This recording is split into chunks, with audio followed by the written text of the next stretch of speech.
and various other things. But in the middle comes full implemented solar and wind. Wind's a big deal in Illinois. It's being developed downstate. But the fact that we're talking about it now bogs down the fact that we're all going to drive gasoline-powered cars home tonight.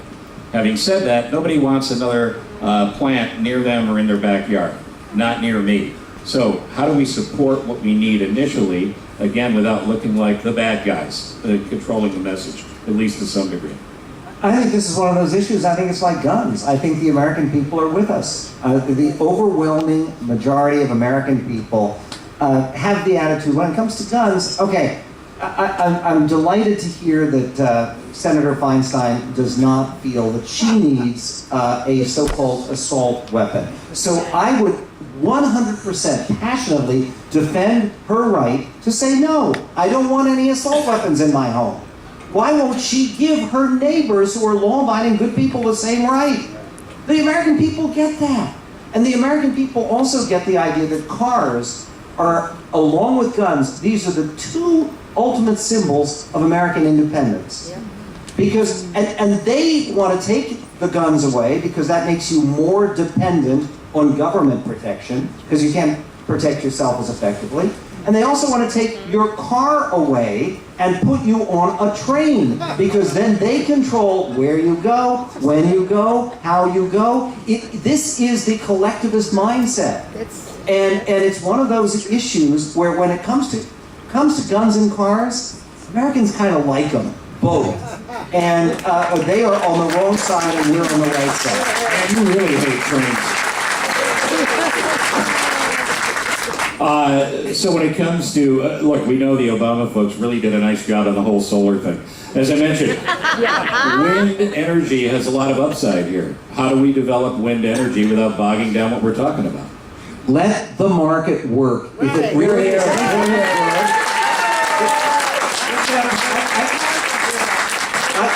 I have a brother, some of you heard him on my show. I have three brothers, but one who was a venture capitalist, and he moved to Israel 22 years ago. And he's been one of the more successful venture capitalists in Israel. And they built up a whole high-tech powerhouse in Israel. And they've been able to do this because the government got out of the way. Because Bibi Netanyahu, when he was finance minister, said, you know what? We're going to let Jews do what we do pretty well, which is business. You know, what a concept. No socialism, right? Business, the profit motive. If wind power has so much potential, if solar power has so much potential, some venture capitalists out there will raise the money. You don't need to take the money from taxpayers to buy damn solar cells that nobody's going to use. Michael, and Steve, he's right, but we shouldn't be subsidizing any form of energy, oil and gas as well. Amen. Well, and that's up to House Republicans to stand up and have the guts to say that as well. Yeah. So, let's move on to the topic everybody loves, Obamacare. I was disappointed to see, because I like Paul Ryan, and I like him a lot, as a matter of fact. And I think he's got a lot of upside, and I think he certainly should be a party leader. His budget this week talked about essentially repealing Obamacare. We know it's... No, I know you like it.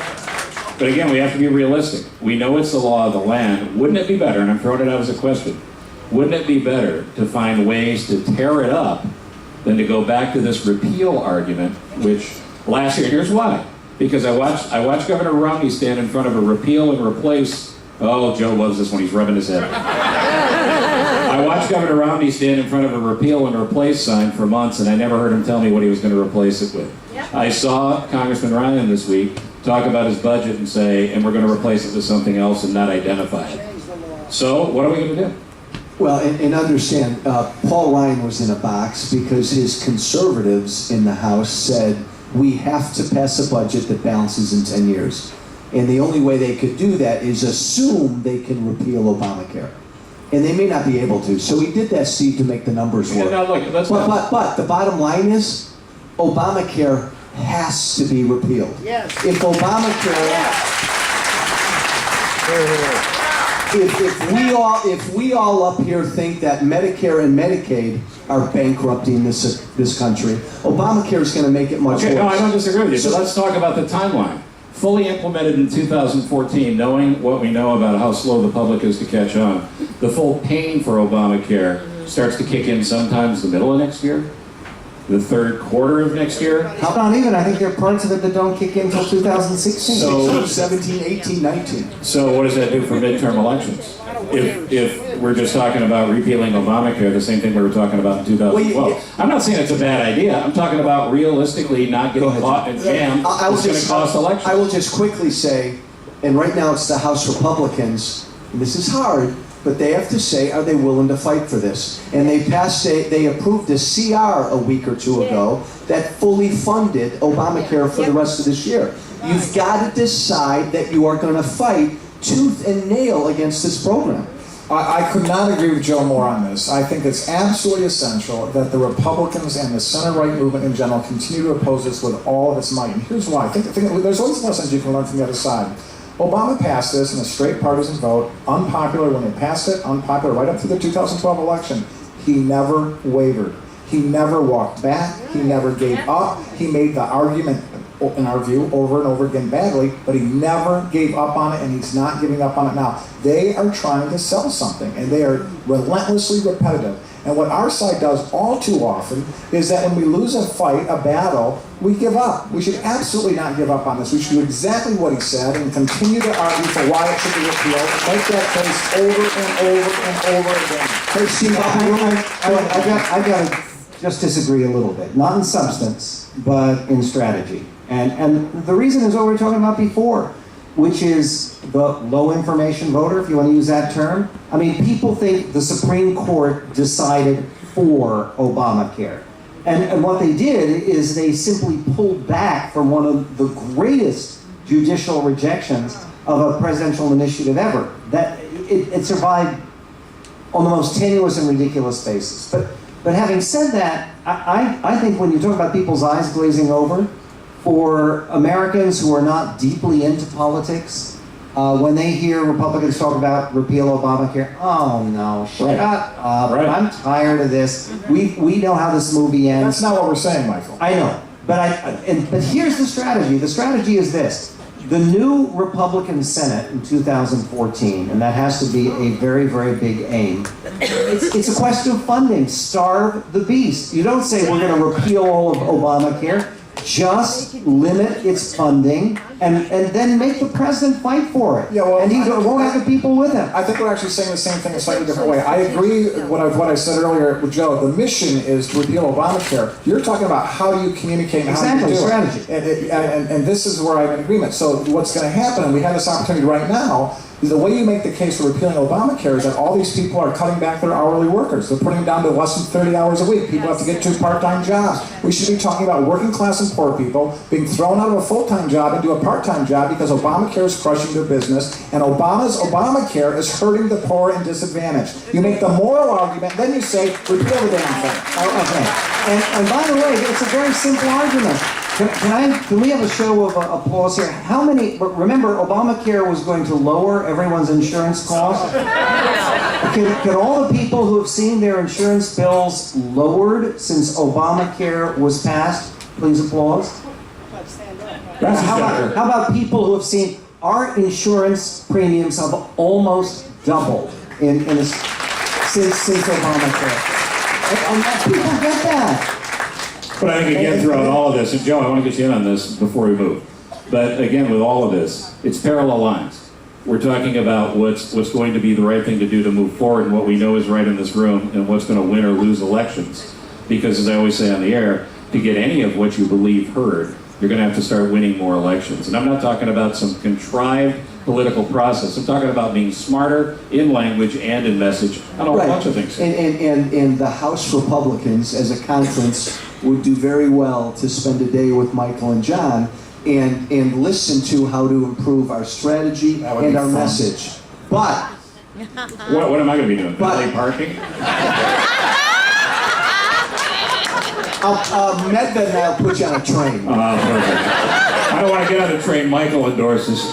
But Republicans have got to decide that this is worth fighting for. We passed, and I can't emphasize this enough, we passed a continuing resolution a week and a half ago that I would have voted no for, that funded Obamacare for the rest of the year.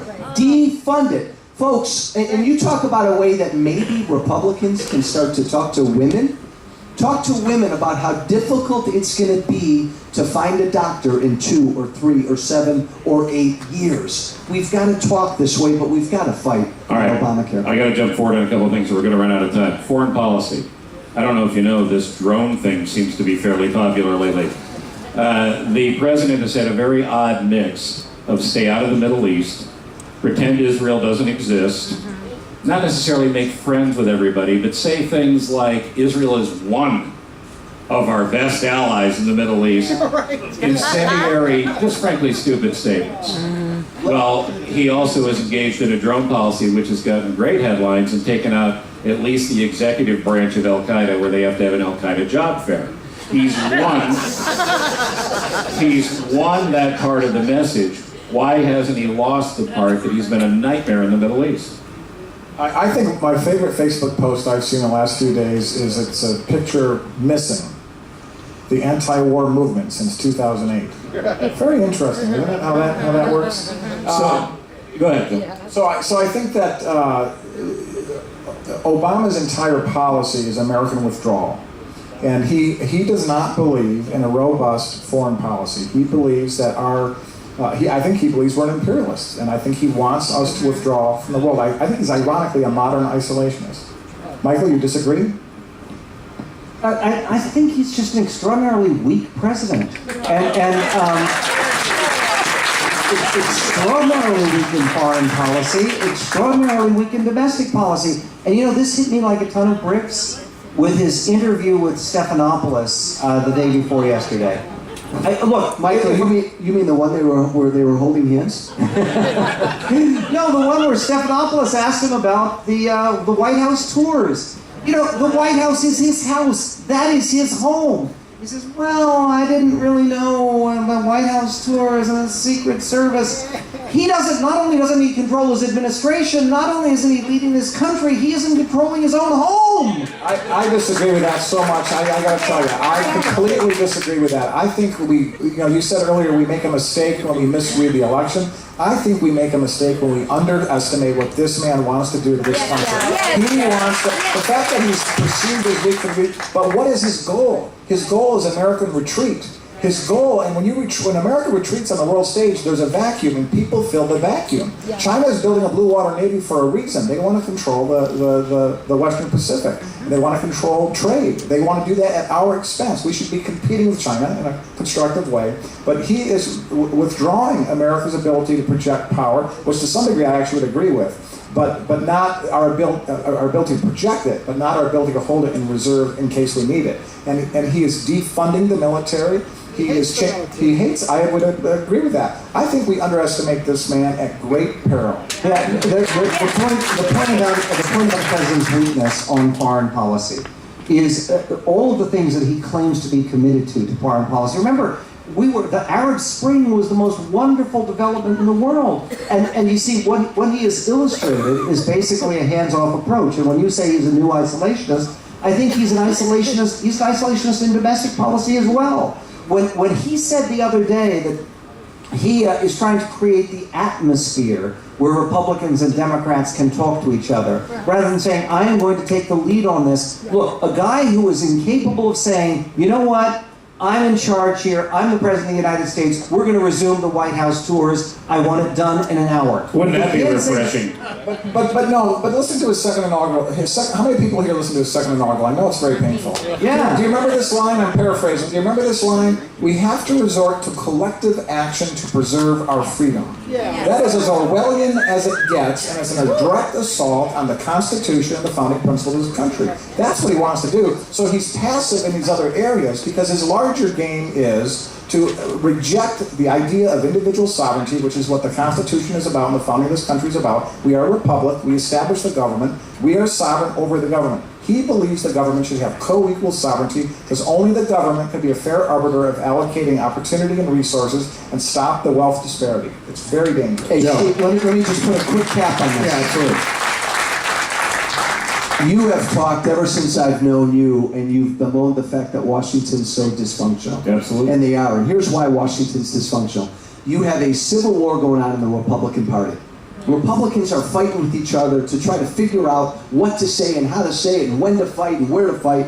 You have a Senate that just doesn't do anything.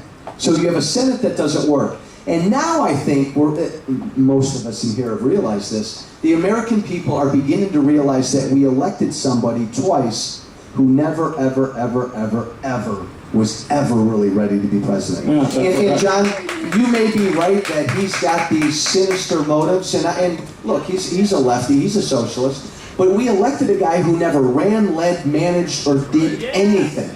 Anything. And I'll tell you, I saw John Boehner cry a little too much. But I saw John Boehner break down in front of his Republicans privately because he told us about how impossible it was to talk to this man in private.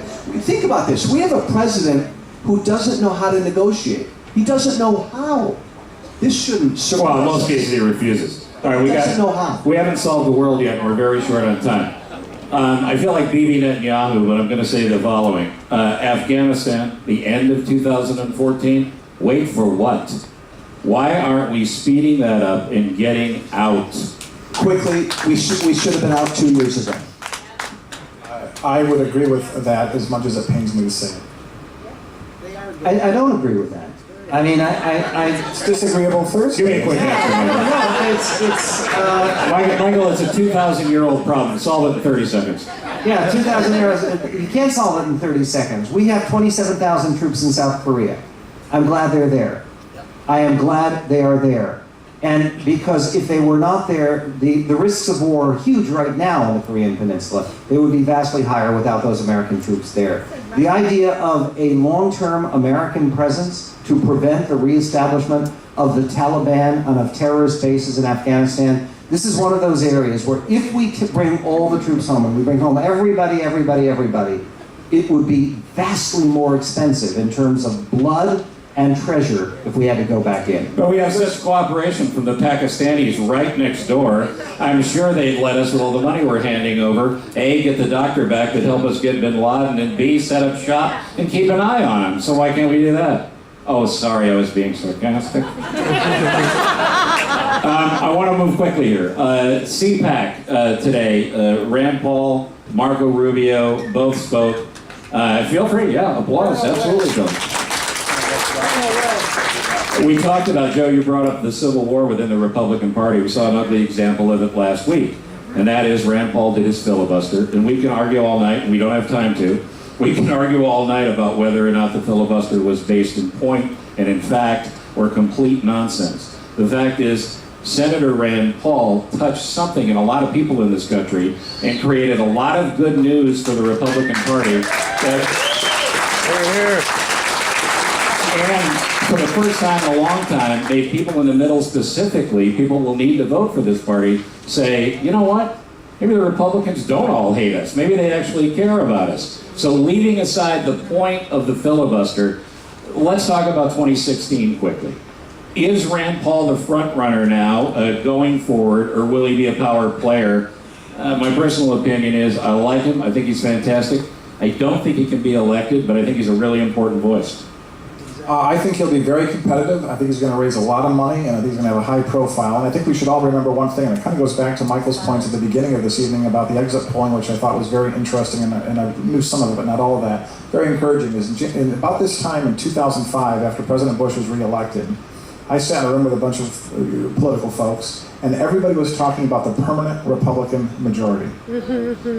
4 years later, there you had it, right? And so it goes to the basis of the point you were making earlier, and what it takes is somebody who begins to set an agenda and point the ship in a particular direction. I think that's what Rand Paul did. Whether he's a nominee or not, I don't know, but he's already served an important purpose to the rebirth of the movement. There's so very little magic in politics. What he did last week, the week before, was magic. He's an important Republican for 2016, but the other point I'd make, Steve, is we have a number of interesting potential candidates. I'm glad you brought that up. A number of them. Because I want Michael to handle the Democrats piece, because he made news today And for those of you who don't know this, it's fantastic. Wait till you hear this. But first, the depth of the bench for the Republicans is tremendous because it doesn't just end with Rand Paul and Marco Rubio. You know, it's Ryan, if he chooses to run, would certainly be a consideration. I'm not off the Chris Christie ship yet. I know many of you are. Full security. Okay, listen.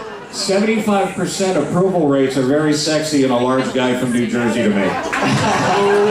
I'm selfish that way. Bobby Jindal is a great stand-up comedian. He's less electable than Rand Paul. We have a governor just north of us. Governor Walker. Well, the point is, you heard what Governor Walker's doing now, taking on entitlements in It's a Wisconsin. great bench. The point is, it's a great bench. Michael has some news about the Democrat side. Apparently, it's not just Hillary and the vice president. Yeah, I mean, first of all, the big question is if Hillary chooses to run, and I've been speaking recently to people who know her very, very well, and she may not. I won't say probably won't, but I think she probably won't. And if she doesn't run, then it's a very wide open election on the Democratic side.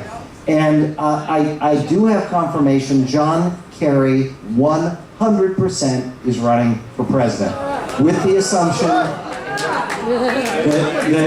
and no, don't laugh, because imagine this: if there's a Kerry, Biden, Clinton race three ways, then of course Hillary will win because they're two old guys, and then Hillary, and she'll win. But if it's John Kerry versus Joe Biden, John Kerry will be the nominee, and we'll be in heaven. Yes. Could you ask for anything better? This is a Christmas miracle. It's wonderful. I have to say, I've missed Mrs. Kerry. She was so warm and loving. I think it's fantastic news, and I think it's an absolute example of how shallow their bench is. Let's bring it to Illinois. We've got a governor's race coming up here. And John, talk about the fact that we really don't have right now anybody on the Republican side. It looks like, well, that's the guy, especially if Bill Daley jumps in. And then speak to the Lisa Madigan story. Well, I think first we have to find out if Joe's going to run. He's just starting his radio show. All right. He wouldn't walk out on that contract. So let's assume for the sake of this discussion, Joe's not going to run. So you've got Senator Dillard, Treasurer Rutherford, Congressman Schock, Senator Brady. You've got businessman Bruce Rauner. You've got Dan Proft on some other radio station that some of you might know. Now, you'd be better running than doing that show, I can tell you that. I'm not convinced. I don't know whether Dan is going to run or not, but anyway, those are the people that are sort of out there, and the question is, can any of them take on Lisa? I was talking to somebody today that's very well connected on this on the Democratic side, that she is making the rounds and talking to all the Democratic voters. I got to tell you, Lisa Madigan is a myth. What has she done? She has no charisma, and the fact is, because her father's the Mafia Don of Illinois. Hey, Steve, you just asked, what has Lisa Madigan done? We elected a president 5 years ago who hadn't done anything. It can happen. This can happen. But it's all marketing. It's all marketing. This is true, but I would like to say that she's never been in a fight. She's never had to take a left hook or a counter punch. She's had a very clean run. And I think whoever the Republican nominee is, if she's the nominee, will give her all she's got. And I think we can just ask President Hillary Clinton how much the block shoe-in, how easily it is to win. Yeah, the one thing that, I mean, I don't live in the state of Illinois, obviously. We're happy to have you. People are leaving rapidly. We could use a high-paid taxpayer. Right, that's right. That's right. I get you sweet. By the way, I live in the only blue state that has no state income tax. And the Democrats keep putting the state income tax on the ballot in the state of Washington. And last time we voted it down 70-30 in a Democratic state. That's not bad. Is there a train that goes to Seattle? I'd like to come visit. All right. The one thing that I think that people here, looking at your state from outside, you're sort of in this race with California as to which state can circle the bottom, going down the drain more rapidly. And it is unbelievable. There is a real chance, I believe, and I think a lot of smart people do, that there will be some kind of economic crisis with a state on the verge of default. In American history, we have had 16 states that have defaulted in the past on their obligations. If that happens in the state of Illinois, or if you get close to it, or if if really there is the kind of crisis that will be almost inevitable unless there's some kind of radical change, which I don't anticipate, then I think you could be looking at a huge sea change year in 2014. Run, Joe, run. Yeah, no, see, I was just going to say that the problem in Illinois is this. We have had for years one party run this state. And that's almost a lie because we've had one man run this state. The Republican Party in Illinois has been missing in action for years. They've been afraid to stand for anything. They've been afraid to make any waves. And we've basically accepted our role as second fiddle, hoping the Democrats will give us a few crumbs of power. So no matter who the candidate is, and John, I think we could surprise people and put up a pretty interesting candidate. There's no party. The base in this state is so down right now. Well, we've got to be excited. This is a very important discussion for the people in this room and people listening. How many of you think Illinois is hopeless? I have to tell you that pains me to hear you say that because I reject it completely, and here's why you are all wrong. In 2010, the city of Chicago, 23% of registered voters were Republican. 17% of the people who voted for Senator Brady. Think about that. In 2010, 37% of the statewide vote for governor came out of Cook County. Everybody thinks, oh, we can't win because of Cook County. 38% of the statewide vote came out of the 96 downstate counties. 5 collar counties gives us 102 counties. The only reason that Republicans don't win statewide every single time is because of what Joe just said. And in order for the Republican brand to be reborn, is people cannot give up on the state. They have to engage, and you have to hold your local elected officials accountable. People like Jack Roser, who's invested tremendous amounts of money. Yeah, Jack! Yes, give him a round of applause. And many others who will support our work have done a great job of investing in political and policy infrastructure, but it is not enough unless you engage in the fight. You should go to his site, you should go to our site, you should find out what your local state rep or state senator is doing. Senator Bill Brady, a good man, he just co-sponsored the union bill on pension reform. Somebody should be asking him why he wants to be governor of this state. Let's wrap this portion and take some questions from you guys with the little pension problem we have here, which I believe, and this is an exact number, Illinois is $1 gazillion underwater right now. John, you and I have talked about it. This is where you live every single day. The future of this state, every service you depend on is dependent on fixing this. It's been kicked back and forth in Springfield forever.